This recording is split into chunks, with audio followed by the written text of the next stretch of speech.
Baadhi ya watu walioshuhudia tukio hilo ni pamoja na dereva wa daladala aliyohusika kwenye ajali hiyo, Bwana Pastor Mchau, ambaye amesema wao wameshtukia nguzo zikidondoka na nyingine kuangukia magari yao kufuatia upepo mkali uliovuma wakati huo. Tunashuhudia kwenye saa 6 hivi. Kwa hiyo ghafla tunaona nguzo zinaanguka, nguzo za umeme. Na moto juu. Chanzo kijokini nguzo zimeanguka. Chanzo ni nguzo kuanguka. Kwa hiyo tuna wasiwasi aidha nguzo zimeoza au wakati wa kuchimbia nguzo kuweka mawe kama mawe au nini. Wapo waliumia. Mimi mpaka sasa hivi kondakta wangu Simoni. Kondakta wangu yupo kaumia hapo onekani hapa. Alafu kuna mama mmoja akajigonga kwenye kioo naye kaumia. Yupo hospitali ya Mana.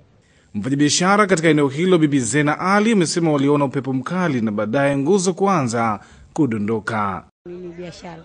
Ndio nikaona upepo umekuwa mkali sana wakati unavuma unatoka kuna kujeu. Tunaona ngazi tu zinadondoka tu. 1, 2, 3 zote zinadondoka. Ndio tulivyoziona, lakini kama kulikuwa na tukio lingine huko silikuwa sijui. Hakuna mtu ambaye amekufa. Hapana, ile gari ndio iliharibika hapo na watu wengi wametoka. Hawakujeuliwa sana. Kaimu meneja wa TANESCO mkoa wa Ilala Bwana Amos Maganga amesema tatizo hilo limesababishwa na upepo mkali uliovuma kwenye maeneo hayo. Ubovu wa nguzo kama ungekuwa ubovu wa nguzo zingekuwa zimeshaanza kuanguka hata moja. Lakini katika historia na wananchi wa hapa naweza kawa ni shahidi, hakuna hata nguzo moja ambayo ilishawahi kuanguka.